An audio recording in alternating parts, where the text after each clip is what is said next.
Welcome to Wrestling is Hard, where every side is the dark side of the ring. Follow us on Instagram and Twitter at hard4wrestling. Email questions and complaints at wrestlingishard@gmail.com. I'm Jim. Happy Halloween week. Very special week for us. We're going to talk about some WCW. Brandon, hello. How are you? Doing well, Jim. Happy Halloween week to you as well. So we got a show on Friday. We're going to see Pyle, brother. We got tickets. Yeah, let's do it. go. Chris, you going to Pyle? Wait. You can't see. If you're watching on YouTube, you can't see Chris because he's having camera problems. Oh, my God. Oh, what is that? Why we can't see him? Is that a Dracula? It's a Dracula. I will not be at the pile. Oh my God. For I will be tempting the children of the night. Dracula, speaking to Halloween is upon us. A holiday that I don't give a shit about. But many people do, so I decided to show you my true form. I will give the children candy and turn them into an army of supermen. I will float between Bela Lugosi movies throughout the day. Excellent. With no rhyme or reason. Oh my God. And no, terrifying. I will not be seeing Pyle this Damn Friday. I thought you were going to get a ticket. I'm off this Friday. I got a big weekend coming up. What you got going on? Come on, talk to me. I got this week we have I'm training with we're recording Tuesday day, sorry. So I'm training with Hoist Gracie tonight. And then we have like a big thing going on Saturday that whatever. But yeah, so busy weekend. Training with Sakuraba. So there you go. Training with Sakuraba. Sakuraba will be in town. No, Sakuraba will not be around. Right. Yes. Ken Shamrock show me how to get out of a straitjacket after this. There you go. Oh boy. There you go. Chris looks very scary. Check him out on YouTube. Very terrifying. He fooled us all. Though we had camera problems. That's very funny, Chris. That was a surprise to us.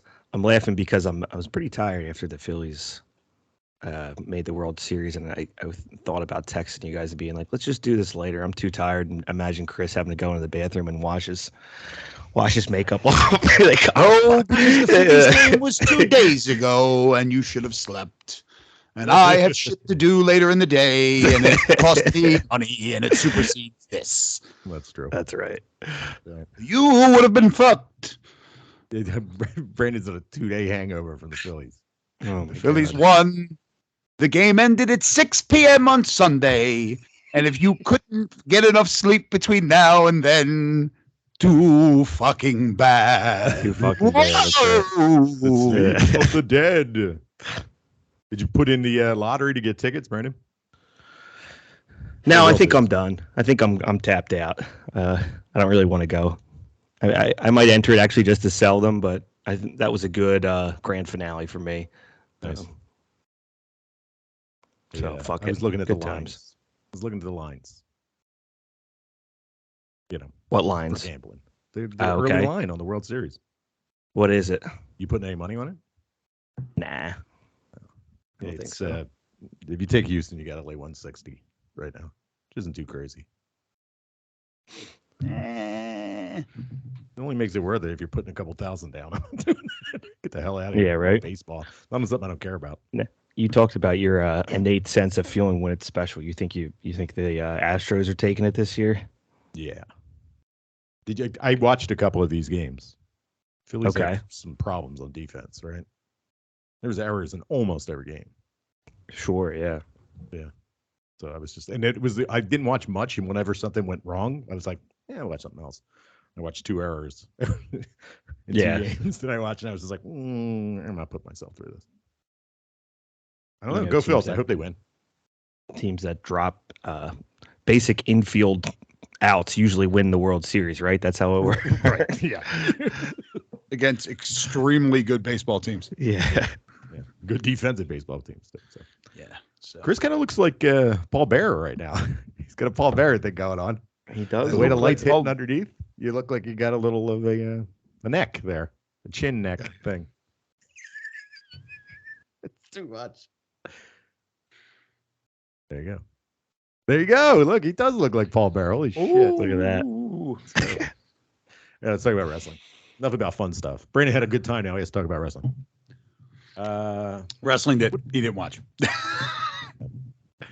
I don't know what I want to talk about that anymore. To talk about. Stardom IWGP title match is as predicted. It's going to be Kairi versus Mayu Iwatani at the New Japan historic crossover show, which comes up in a couple of weeks, I believe. I think it's the middle of November. That happened. Supposedly the Bucks are coming back soon. That happened. And then there was this thread that came from Pro Wrestling Torch. I'm going to go through it. I'm going to read it. This woman on Twitter, I don't know who the hell she is, but she got retweeted by a couple people that I take their opinion highly. So this is a quote. This is from Pro Wrestling Torch. There are also indications at this time, really right after, that the situation would get messy with legal issues. The idea was very early on that Punk was going to look for a buyout. He wanted out entirely, and AEW wasn't going to press him hard to rethink that stance. There were times when Tony Khan, of course, would have wanted to side with Punk over the Bucks, and Kenny, in terms of him as a wrestling fan and thinking about what he can do with Puck, I think he's not as enamored with what's left to do with the Bucks and Omega, which I don't think we are either, which makes sense. Basically, it comes down to it's like they signed Punk. The ratings impact they expected to happen didn't necessarily happen. He didn't end up being his first pay-per-view buy was big, but then after that it kind of petered off. He's making reports that he made $3 million a year, and there's some guys on the roster that are a little pissed off about that. They want to make that kind of money, which of course we've talked about this. Like any sport, if you pay for a big free agent, you just got to work harder to get that money or test the market. It's just the way it works. Apparently he didn't make enough of an impression on the younger wrestlers to be a de facto locker room leader. Pretty much just going through it, and it's saying that he is not having the CM Punk is not having the desired effect that AEW wanted him to have. And when it came down to it, this was a whole ego push, was him having this weird fucking press conference, which we've talked about over and over again. And this was all his own imagined almost problems that were only vocalized then and there. This was a planned thing. He made a mess of it, and now nobody wants him back. Brandon, thoughts? Yeah, these people are born to lose. If only they could have came up with a storyline with CM Punk that transcended his small fan base and perhaps tied into a real feud that could have made something believable that they all could have profited from. Instead, they just are going to get rid of him. I just texted you guys right away. I still feel the same. I just think it's ridiculous that this far out, you can't just fucking get over it. I don't know when it became about you having to get along with your coworkers or being a locker room leader or anything else. This is supposed to have an entertaining TV show that makes them all money. Just get over it. You don't have to pick a side. Chris, thoughts? Yeah, I agree with Brandon. I thought we were getting Dracula for sure again. Hold on, I'm normal here. I gotta. Hey, how you doing? I am in agreement. I forgot I was dressed as Dracula. CM Punk, you will never march with the undead. Fucking guy, dude. Massive ego for a dude that it just seems like it's at some point it's, you're making money, just shut up and do your job. I hate to say that, but it's just just you got a job. It's this weird thing where it's like, I was listening to a podcast where they were talking about Scott Hall, and we've talked about this before. Scott Hall, if it made sense And if it was like he was part of a company, if he was in a storyline that was, that made sense or that was important, he would take your finisher and lay in the middle of the ring until everybody left. At the end of the day, it's a fucking job. If I make you look good, then I look good as well. So it's very strange. It's almost like, I had issues, so I'm going to make sure I get in and come back and express all my issues to everybody and then leave. I mean, like, and here's the thing. He left before WrestleMania 30. A lot of cool stuff happened between WrestleMania 30 and his reemergence. And none of it involved him or speculation about him. So it's like, are you really that? Was he really that important? Yeah, I think that's, and the point is that he was very important for that moment. It was very important for a lot of people. And I'm not going to lie and say that, his run was, although it was a year, I thought it was fun. Everything that involved him was fun. But when it comes down to it, it looks like, from this report, it looks like they weren't seeing the same financial comeuppance that they expected from him showing up. They barely broke 1 million viewers every week. It really didn't change their numbers from before. So your fan base, you're not attracting anyone. So this might be an example of young kids don't know who he is, so they're not going to switch over to watch it. Your core base knows who he is. They're already watching. Once again, we're doing this again. And, when it comes down to it, like, are you going to deal with this bullshit for $3 million a year? Well, buy him out. Especially, I don't know how many years he has on his contract. We assume, like, with pro wrestling, it's usually 3 years. So, I don't know. It's very interesting because I'm not going to sit here and hate on CM Punk like this wasn't fun. It was fun.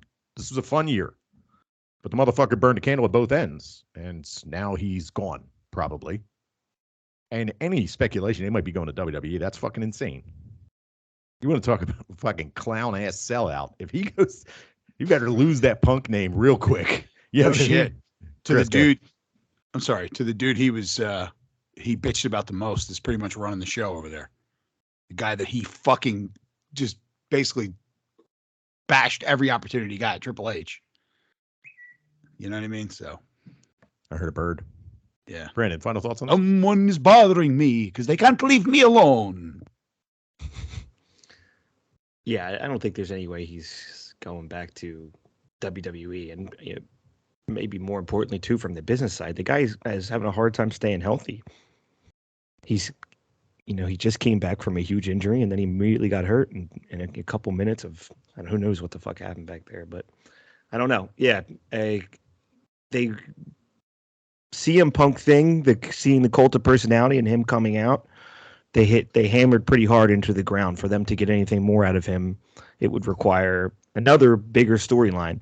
I agree with you, Jim, that it was fun to the point that it was, but I don't know how memorable it was. I think if I probably had to say what his most memorable moment was, it was the match with MJF with the chain. That's the first thing that comes to my mind. And right when we got there, they decided they couldn't work together anymore. So that's what we get from these people. It's probably the end of him. Yeah. I don't know if we talked about it. Chris Jericho signed a long-term contract with them now. Seems like they have Mox, Danielson, Jericho, and MJF locked down for a few years, which is good. It's a good core, especially if you get guys like Jericho and some veterans like that around to take these guys to the Capitol and fucking figure out this election, man. Shit's stone. He must really be a weirdo that all of these guys can't get along with him. Like even the old WWE guys, there seem like nobody has a relationship with them. We're talking about Punk, right? Yeah, sorry. Hey, he's a fucking nut. Jesus Christ. All right, it was fun while it lasted. It is Halloween. Oh, by the way, Carl Anderson double booked for he's the IWGP IWGP never open weight champ. And he's also booked for a show, and they showed the Good Brothers showed up on WWE programming. We talked about that last week. He's also booked for a show in Saudi Arabia. Now they're kind of working it in the storyline on fucking New Japan, where it's like he's not coming on. I don't know. Is it really where the question I have for anyone is is it worth New Japan putting their title on Carl Anderson to have him do this? This doesn't make any fucking sense. I get he's a dojo guy, but whatever. Brandon, you got any thoughts on this? No, it's so ridiculous. Like some of these retread guys. That is this still where we're at? Can't get enough of Carl Anderson, the commodity in the wrestling business. So much money to be made on his back. Yeah. Chris, thoughts? Well, he was only Gato's. That was Gato's guy, right? Like Gato was really high on him. Yeah, he he thought was a gonna be dojo able to guy, come so, back. yeah. But who cares? I mean, honestly, there's nothing really much more to be said about it. He's going from a product that I don't. He's double booked on a product that I don't watch to a product that I don't care if he's there. Yeah. All right, let's talk to the meat and potatoes here. We're on fucking time constraints this week, and I'm okay with that. Let's get done as quick as possible. I was on Ring Rust Radio last week. How'd that go? Yeah, it was fun. It was for a best Halloween movie, best horror movie ever. I don't know if it aired yet. Let me check. It's supposed to air this week, I think. Yeah, it airs this week. So go check it out. Ring Rust Radio. The bracket best horror movie ever. It was good. It was fun. Check them out if you want to listen to guys scream about WWE. It's fun. Questions? Brandon? No, I'll have to check that out. Did we get any promo time on there? I did. I got a little. All right. I put us over for a minute at the end, right before the finals. I won't tell you who won or who voted for what.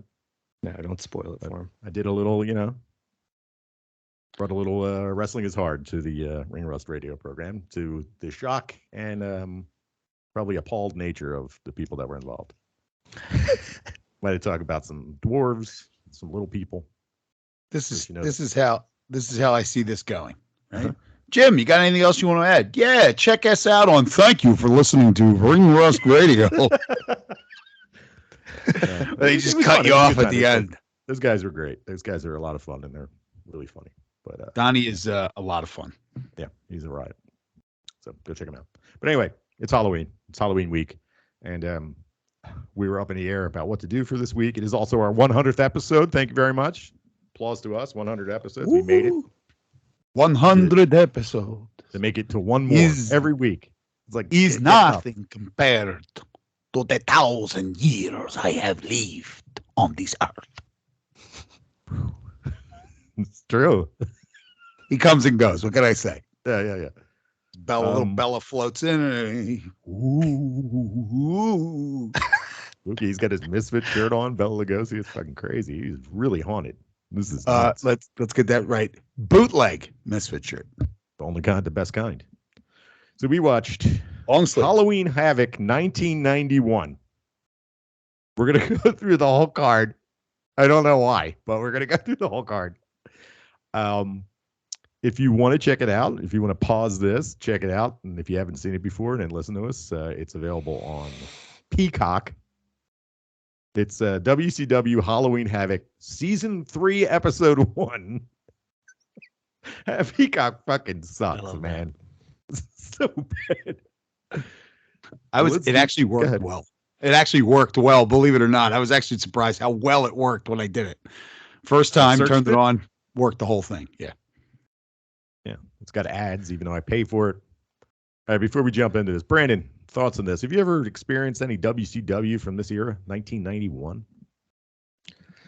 No, the only time I ever went back and watched WCW was like mid to late 90s, the more interesting time of it. This is a pretty unexplored territory for me, and boy did these guys get into the bleach.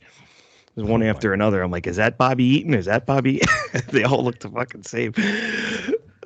Yeah, this was quite the show. So it starts off, we get our wonderful graphics. This is top-notch 1991. Some of the best special effects you're going to get. This is definitely worth checking out. It starts off, we get a parade of cars coming in. One of the cars, I think it's a K car, like a Chrysler K car pulls up. It's got fucking, Eric Bischoff's interviewing. It's got Cactus Jack And Abdul the Butcher, Cactus Jack's driving. Abdul the Butcher comes out with a skull on a stick, I believe. Brandon, thoughts? I do want to know before we get too into this. It's 1991. Where are you guys at here? Is this something that you would have, called your cable provider and ordered, or? Chris, I think we had a friend that lived around the corner that had a cheap box, and I think we went over and watched that there. Is that true, Chris? Maybe you didn't watch with me? I don't remember. I remember Long time this ago. being the final nail in the. Am I bothering watching this shit coffin for them for a while? Pun intended. Coffin. But yeah, I this was like the one, and I do remember. I don't think I saw this when it happened because I remember a friend of mine, the kid that had the cheap box. You may have been there, but I definitely wasn't. I remember him talking about what happens at the end of the first match and being like, "Oh God," because it's one of the and hindsight, one of the classic blunders in production history. So we'll get to it. Yeah, we'll get to it. Yeah, I was high school. Did I graduate yet? 91, you would have graduated. Yeah. So Halloween of 91, you would have been out of school. I was out of school at this point. Yeah. Holy shit. I'm old. But this is something that we're checking out at the time. This is yeah, we were in and out of wrestling at this point, I think. Okay. I don't think when did we get back into it? I think we got back into it in 93.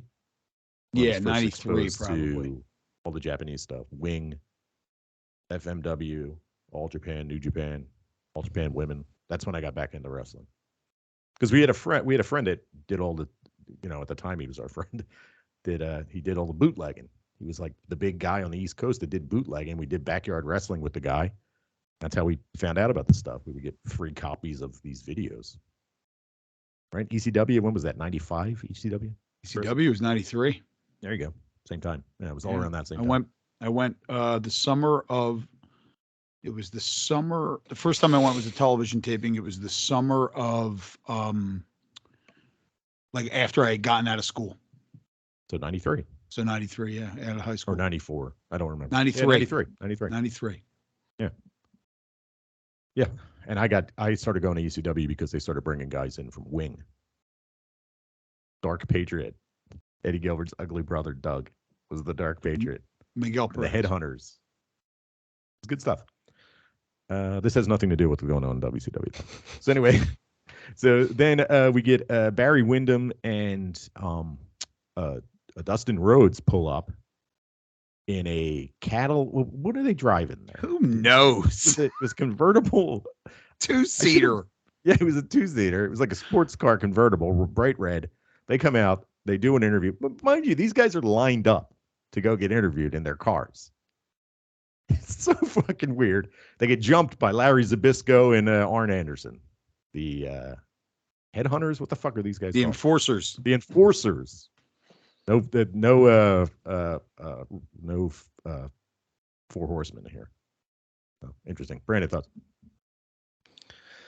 Yeah, what is this, like a drive? Is this like a drive-through interview setup they have going here? We don't really know. I'm assuming this was a way to get somebody out of the match and somebody into the match because Barry Windham, I think it is, gets his hand smashed into a car door, and then we kind of roll right into what we're doing next here. I think he was supposed to be in this and he's out of it, they say.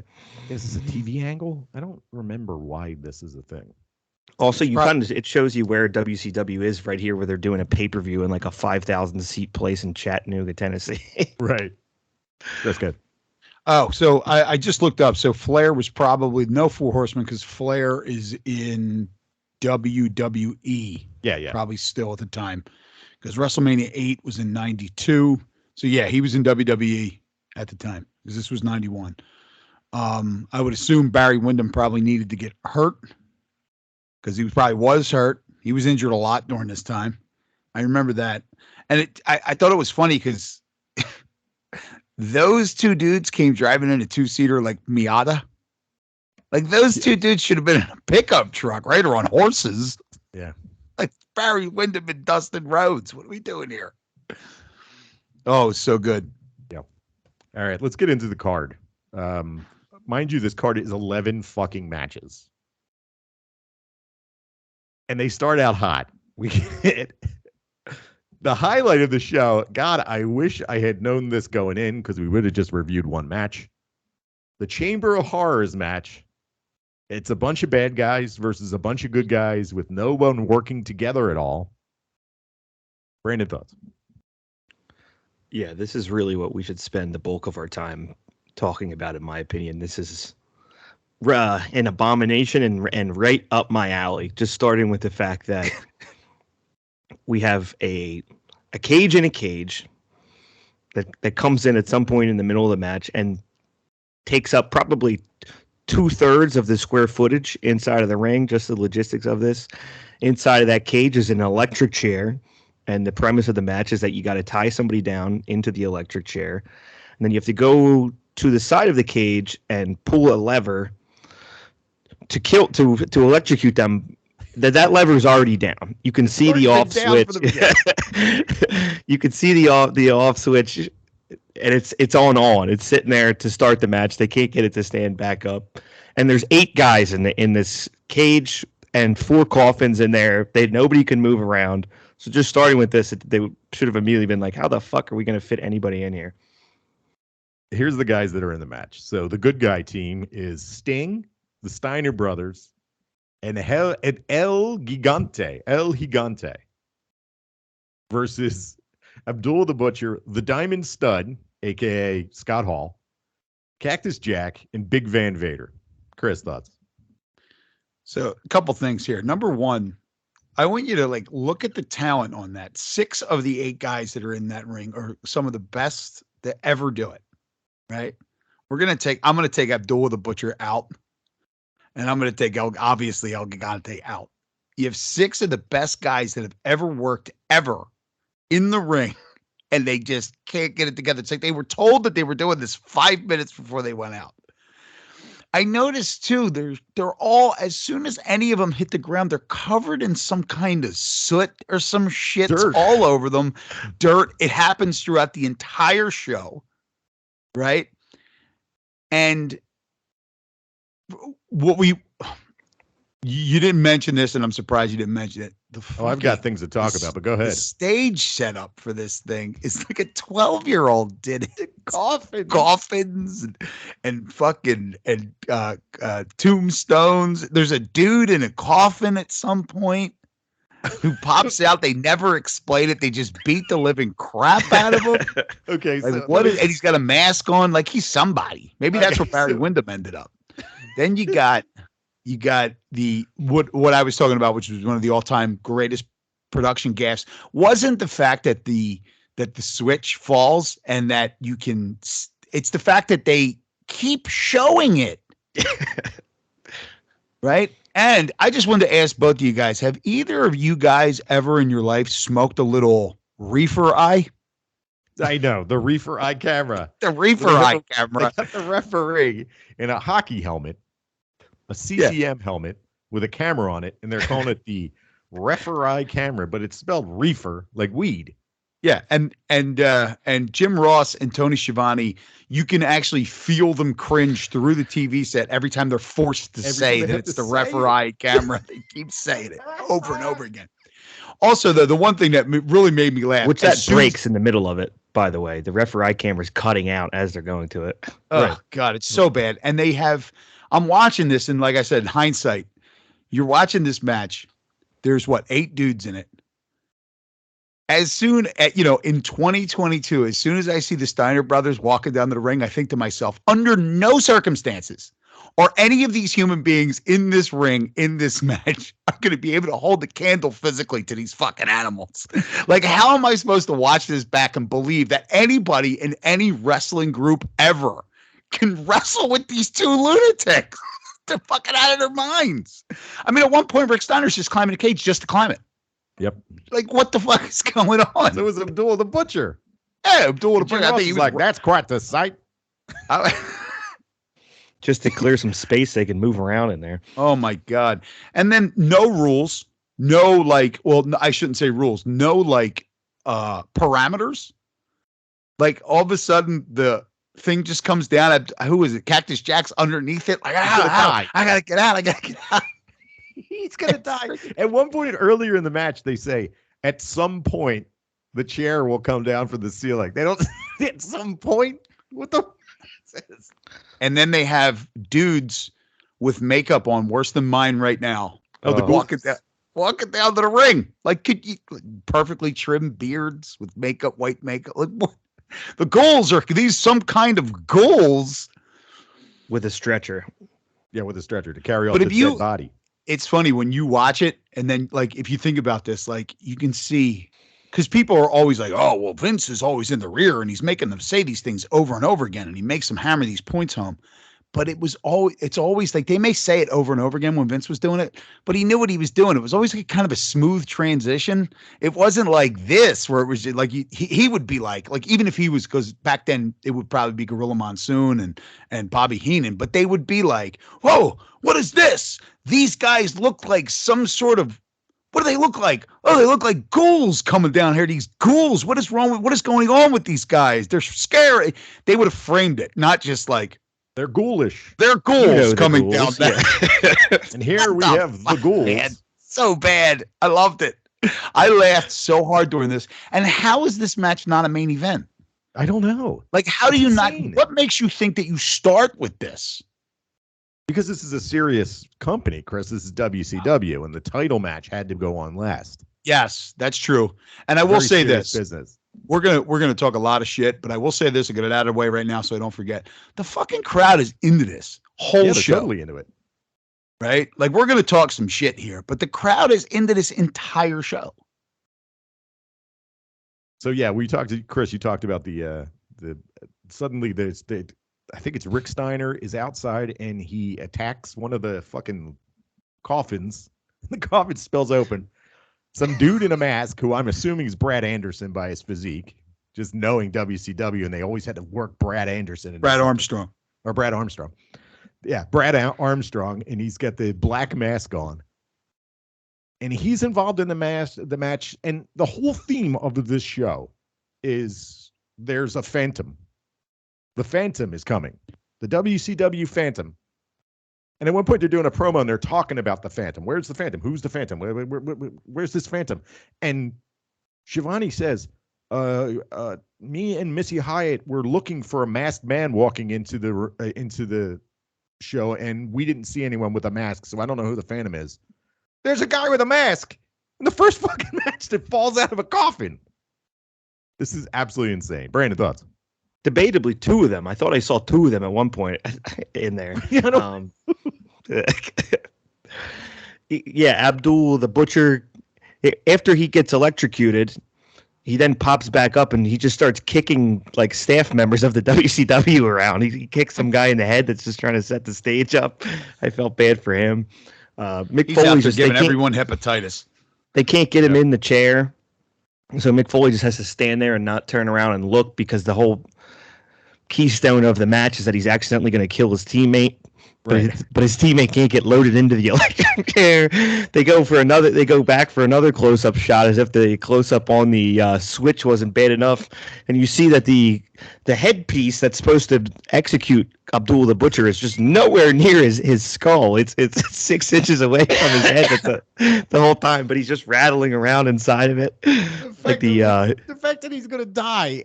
Like, they're going to put a man into a chair. They're going to kill him.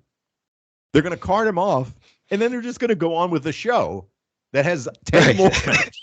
Yeah, you just saw a man die. We just cooked a big fat guy. If you like that, where do you see Bobby Eaton later? This match is fucking amazing. This is one of my favorite matches of all time after watching it again. It is just like, I watched it just like, it's a fun thing to do. And Chris, I sent you that video today of the Chinese restaurant fight. One of the greatest videos ever. Videos of all time. Yes. Go back and watch this, and just pay attention to one guy. If you watch that video with the fight in the Chinese restaurant, pay attention to one person every time you watch it and see what they're up to. Just pay attention to one person in this match. There's always something weird going on. They're looking over their shoulder. They're hitting guys, and some guys aren't reacting because there's too much shit going on.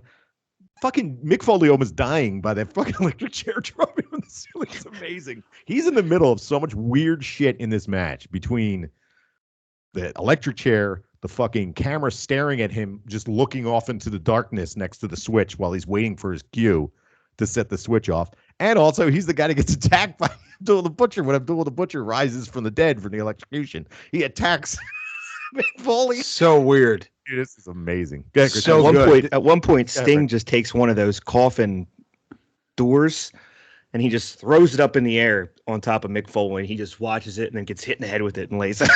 He's putting all over the place. So, if you listen, so Mick Foley was working in WCW. Eric Bischoff let Mick Foley go.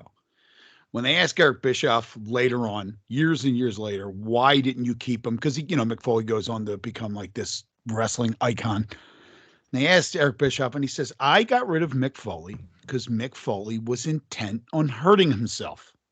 And when you watch this match and you see Sting throw a giant piece of plywood with 2x4s holding it together up in the air, and it just plummets to earth with the force of gravity, and he doesn't even move his head, you might see where the guy was coming from when he let him go. Yeah, at one point he gets thrown outside the ring. There's no mats at ringside, and he goes fucking cruising into the concrete. Mick Foley is absolutely insane. Yeah, death wish. And dare I say, even back in 1991, like we knew who Cactus Jack was. Right. That like Cactus Jack was like, word on the streets, this guy's nuts. You know what I mean? Type of thing. So, hey, this is definitely, and dude, the fucking ghouls getting beat up. They're covered in fucking, they're covered in powder. So they're getting kicked and powder's flying all over the fucking place. Dude, this match is absolutely brilliant.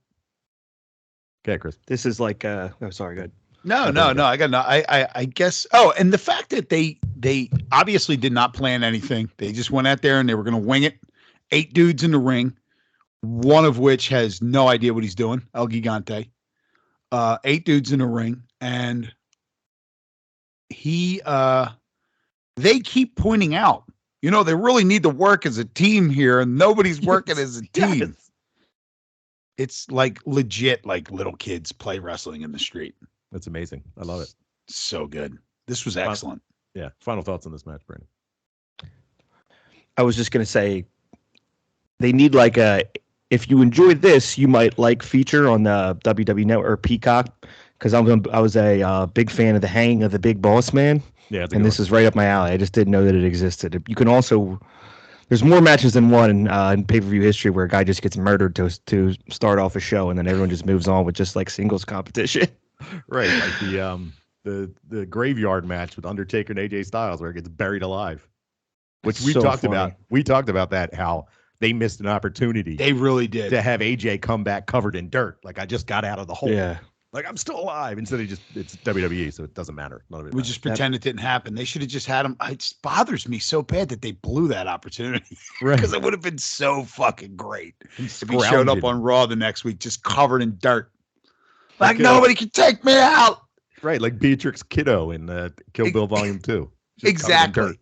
There you go. He shows up and he drinks a big glass of water. He's like, oh my God, I've been under there for days. So good. Ridiculous. All right, let's move on with the rest of the card. This fucking show fucking sucks. How about this one? PN News of ECW fame, I believe, and Big Josh, a.k.a. Doink the Clown, versus the Mysterious Creatures. How about Bobby Eaton and Terrence Taylor, who is part of the Alexandra York's financial wizardry to create the perfect wrestler, if I remember correctly. This is he's the computerized man of the 90s. That's who he is, the computerized man of the 90s. How about that? They're live checking tactics on the computer while the match is going on. Let me get one more in and we'll comment. Yeah, go ahead. Okay. How about Jimmy Jam Garvin of the Freebirds versus Johnny B. Bad? Go ahead, Brandon. Let's chime in on some of this stuff. I was going to say on that Bobby Eaton match, I remember when he passed away, FTR was like at the top of the list of people freaking out, and I'm like, oh yeah, this is that classic FTR. Boy, they're technically good, but Give me more of that Chamber of Horror shit, because this is just putting me right back to bed here. So that we kind of go through a lull, like almost immediately after that they have a hard time getting out of. Chris, go ahead. So, there's a soft spot. First of all, Bobby Eaton is tremendous as a wrestler. He is a dud as a human being. Yes, he is involved in some great things. When he was the Earl and Steven Regal was trying to teach him how to behave properly, that was fantastic. But and all these guys, like a lot of the big time wrestlers, like from that were young in that era, always talk about how they learned so much from Bobby Eaton, and you could see it when you watch him wrestle. It's not like he's bad. But there's, FTR's attachment. I guess when they decided they were going to be this tag team, they were going to do this together. They probably watch a lot of old Southern tag team wrestling. I have a soft spot in my heart for the Midnight Express because they were such a big part of us watching the NWA on Saturday afternoons. But everything past like 1989, right? I mean, like these dudes were hanging on for dear life. What a bunch of duds. And this was some serious Southern wrestling here. I mean, that's what this was. Because the people, once again, were really into it. Brandon, thoughts? Any more thoughts on it? No, I don't think I have anything else on this. This is terrible. Next up, we get we get this whole thing where Missy hides backstage as she's talking about the Phantom. She wants. Can I interrupt you real quick? Yeah, good. I'm sorry. I just want to say, did you remember that they were referring to Teddy Long as Peanut Head? Peanut Head. Yes. Okay. Peanut Head. Let's move on. Peanut Head. Teddy Long was Johnny B. Bad's manager, I believe. Peanut Head. Peanut Head. For some reason, it seems a little racist to me. It does a little bit. So yeah, he's backstage. She's backstage. She's looking for the Phantom. She's trying to find out the Phantom. She stops Bobby Eaton, who I believe is in his underwear because he now has red trunks on. Bobby Eaton with the charisma of a fucking toilet bowl is like, oh, you got to tell me, Bobby. This is Missy Hyde. You got to tell me, Bobby, who's the Phantom? He's like, Missy, I'm just trying to go out and party. And when he says go out and party, he's holding a pumpkin and he looks at the pumpkin and then walks away. Is he fucking the pumpkin? That's the question I have for you, Brandon. I don't know what's going on here. Was that what was implied there, right? He's got a run-of-the-mill pumpkin. He's going to go party with it. He's not worried about who the Phantom is here. He needs to come. I don't know what else you would do with that pumpkin. What else do you do? Chris, what do you think? I think we should move on. Yes. Stunning Steve Austin with Lady Blossom, who Lady Blossom is like his ex-wife. She was Billy Jack Haynes' ex-wife and Chris Adams' ex-wife. She got her way around. Versus Dustin Rhodes in actually a pretty good match. I thought this was a pretty good match. This is fun. Also, this is a reminder, especially in this match, that in WCW, it was illegal to throw someone over the top rope. Illegal. Yeah, illegal. Yes. Couldn't throw anybody over the top rope. Brandon, thoughts? Yes. Stops the match. Terrible idea. I don't know why they would ever do that. That was one of the more interesting things that happens. I think this was a good reminder for me of just how important the storytelling was. I had a lot of fun watching these guys. It's interesting for me, seeing Stone Cold or Stunning Steve Austin with this different move set that he had. He had simplified his moves a lot by the time that I really started getting into him. And so technically it's great. It's interesting to see where they're at in his career, but you're like, boy, same as with the first match kind of. It's when the show's going the way that this kind of was, at least for me, even the biggest names there don't really take it over. So it's yeah. We talk about it all the time. And with AEW, it's always an argument. It's like, oh, matches in a vacuum. If they don't really mean anything, they don't have why would I watch? This is a perfect example of this. They're just like, here's a bunch of matches, and this is for this, and this is for that. And you're just like, all right, okay. It's a cool match, but what the fuck do I care? I like that Grandma Rhodes was in attendance, and they focused on her. She looked just like Dusty. Also, both dudes are bleeding in a 15-minute match. Fucking nuts. Chris, thoughts? Yeah, it's pretty wild. I mean, television title match, right? Is that what they were wrestling for? Yeah, TV title, 15-minute time limit. And, time limit draw. The over the top rope thing was that was the hangover from Bill Watts, man. Yeah, I think Bill Watts, I don't even know if he had taken control yet. I don't know. Who knows? Jim Hurd was running the show, so it's pre-Bill Watts. But yeah, it's because like I keep saying this because when Bill Watts does take over WCW, you then get not only can't get thrown over the top rope, but you also can't jump off the top rope. Yeah, can't jump off top rope. Yeah, I mean, like this is a great match, and you can see why these guys had such a long careers, these two. But it doesn't, it's actually, you know what? When you put it in the context of what we had just watched before this, the two matches before it, it's like, okay, here's something. It's hard to look at it with new eyes.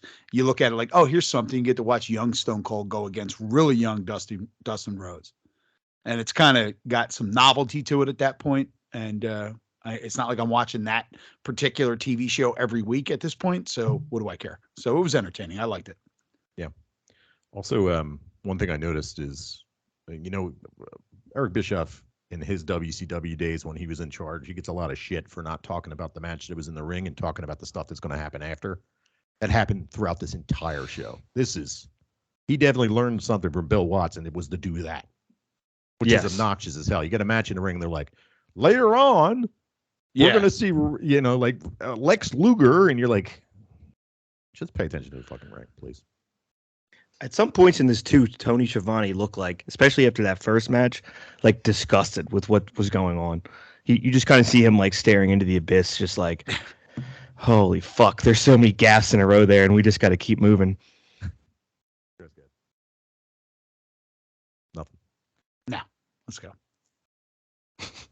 All right, the main event. Oz. The Wizard of Oz versus the world's strongest human being, not man, human being, Bill Kazmaier. Brandon, thoughts on this one? Bill Kazmaier's carrying a what is that, like a workout ball or spray painted as planet Earth? It's a giant balloon. A balloon that's supposed to be a giant weight. He's carrying the weight of the planet, has it with the American singlet on here. Again, you see Kevin Nash, and he looks fucking awesome. And then the match is 3 minutes and it sucks. And you're like, okay, they were not using these guys that well at the time. That's good. Yeah, I think Brandon hit the nail on the head with that one. And we're also getting deeper into the card. So the Jim Ross, he played this sport there. Let's equate this sport to this. That takes on throughout the entire show. Is just in full force in this match. Right. This is where you start to see that thing that we complain about with Jim Ross, where he has to tie it into real sports to make it real. Yeah. And you're just like, all right, man. This guy here failed at this other sport, so now he's wrestling. Now he's a wrestler. It's like, what the fuck, dude? How about this one? Big Van Hammer versus Pretty Boy Doug Summers. What a beautiful man Doug Summers is. Oh my God, this is local talent. Like who was Van Hammer supposed to be wrestling here that they pulled Doug Summers out of a fucking gym and said, "Hey, you don't really work." Was this the one that was like 45 seconds? Yeah. You push your fucking broom around. Go on in here. More importantly, Van Hammer managed to stick around for like 5 years after this. Crazy. All right, how about the singles match for the inaugural WCW Light Heavyweight Championship? Frying Brian Pillman defeated Rick Morton. It's Richard Morton here because he's part of the York Foundation. Because they were like, you know what? They typed in their computer. We're like, who could really give us a chance at the Light Heavyweight Championship? Let's go with this old man from Tennessee. Brandon, thoughts? Was this weird at the time to see Richard Morton not in the Rock and Roll Express for him to be doing single stuff here? Or was he singles for a bigger? I thought this was going decent. on with his partner. I don't know. Go ahead. Yeah. I thought this was decent. Like at this point, like you see Brian Pillman come out and he's flying around. Yeah, no pun intended. And like, okay, there's some energy injected back into this pay-per-view. You could see why he got as popular as he did during the 90s there. For what was this, light heavyweight? This was the first match. I thought this was one of the more interesting ones on the card, just as a wrestling match. That's good. The most interesting thing about this match and the match earlier on involving Terrence Taylor is obviously Mrs. Alexandria York, a.k.a. Terry Runnels. Terry Runnels, yeah.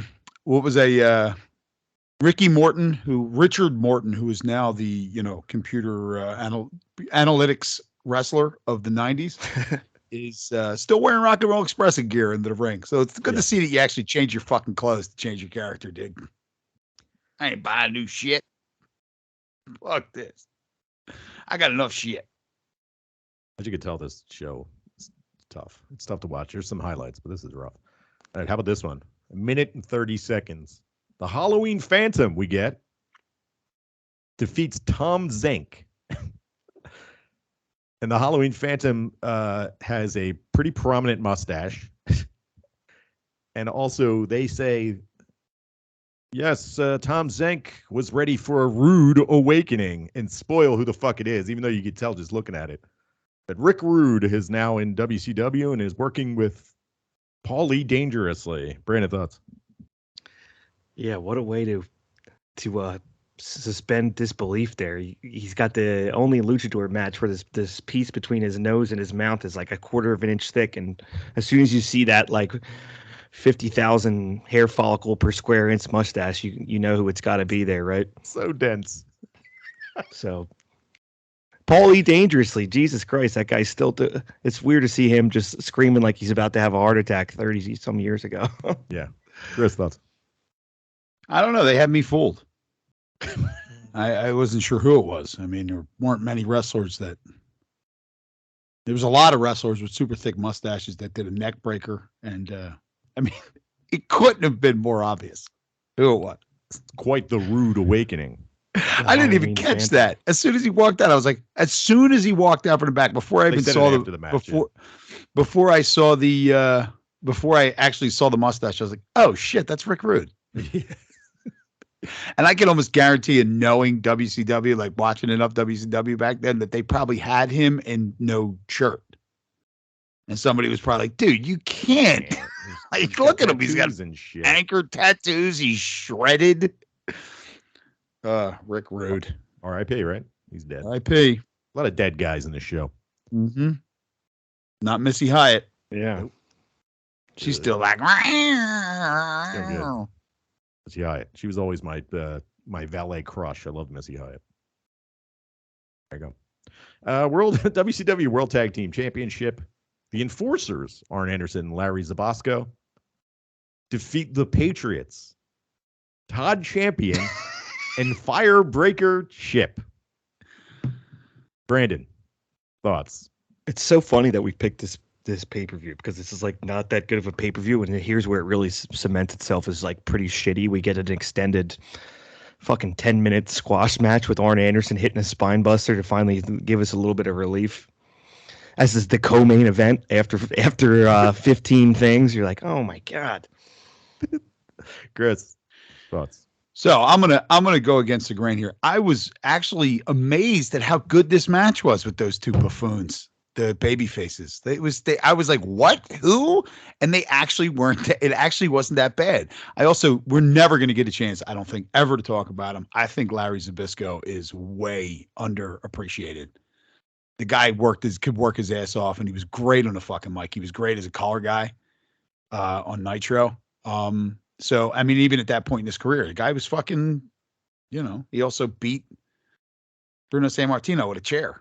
He was part of one of the hottest wrestling angles in the history of professional wrestling. So, great hair. I mean, chest. What's that? Great hair on his chest. Fantastic. I was actually watching this match and being like, oh my God. I was actually like, holy shit, this wasn't horrible. I was very surprised. I was a little disappointed that the Patriots weren't the Super Patriot. So was I. I saw the Patriots and I was like, oh, it's going to be juiced up fucking Super Patriot out there. And Del Wilkes. It's the army dude and firefighter guy. Where did they find those two? I don't fucking know, dude. Who was the fireman? That's Firebreaker Chip, Chris. I understand. I'm always confused though. Like when you see these guys, you're like, oh yeah, I remember him. He was this guy. Oh, he was Big Josh, right? He was Doink the Clown. Doink, yeah. No, it's just like, where the fuck I guess they were just local hands, Southern wrestling guys. I'm looking into it. He had the gimmick. This is according to Wikipedia. of being a fireman while teaming with Todd Champion, who had the gimmick that he'd returned from Desert Storm. Oh, okay. And were Way to billed go, guys. as being from WCW Special Forces. Oh, well, there you go, guys. Stolen There you go. Valor.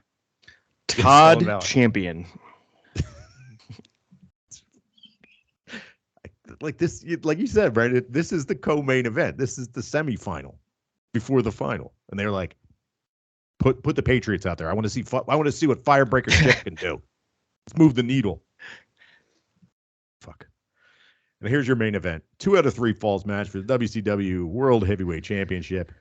Lex Luger with Harley Race defeats Ron Simmons with Dusty Rhodes. You know, I don't know. 20 minutes. I tried to get through this, but by the end of this, I was so gassed. It's hard to get into it. It wasn't a terrible match, but whatever. Brandon, thoughts? We get an extended Seminoles training montage to start this off. You know, that meant a lot. Fast forward. He's That's how I pushing watched that. He's pushing a sled around like this is going to have any application to what he's about to do.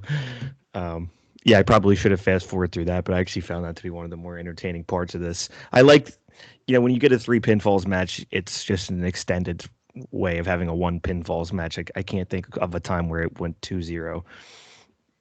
No, it never does. I think in once I've seen that happen. But I do like how they used in between the pinfalls, like the corner men of Harley Race and Dusty Rhodes. They're probably the most entertaining part of this for me. Here was the big example of the Jim Ross being like, football. Oh, it was nonstop. They played together with football USFL.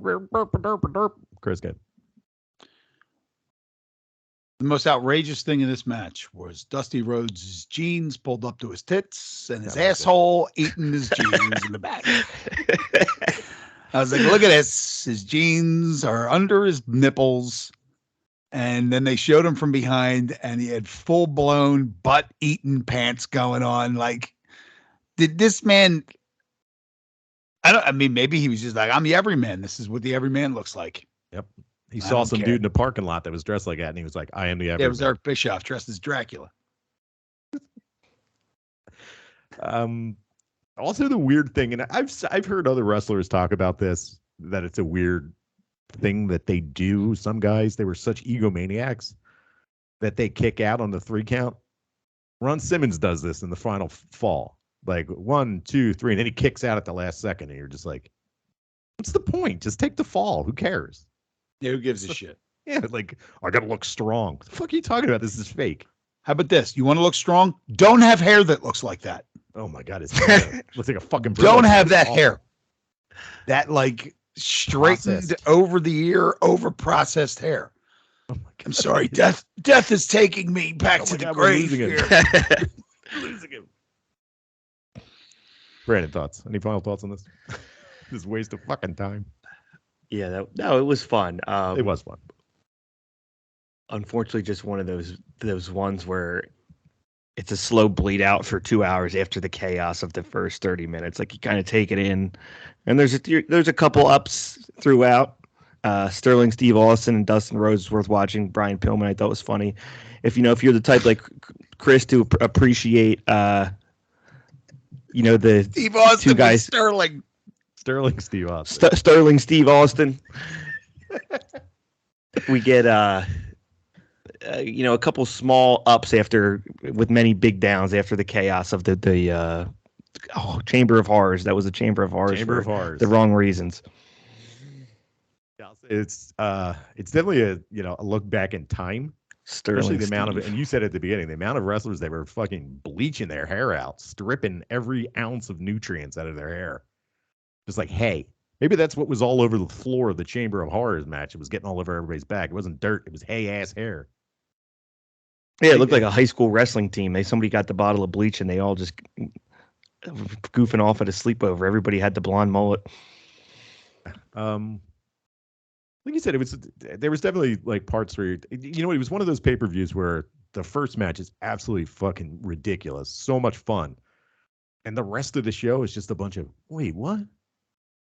What did he say? What? What are they doing?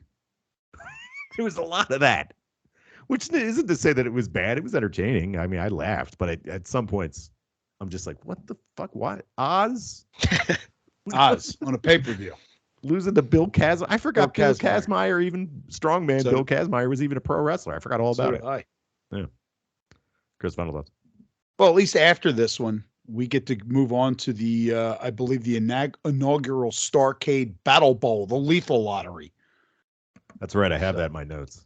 Thank you. Thanks, guys. Oh, boy. Yeah, I think Chris said Also, it best when he said, oh, go ahead. Sorry.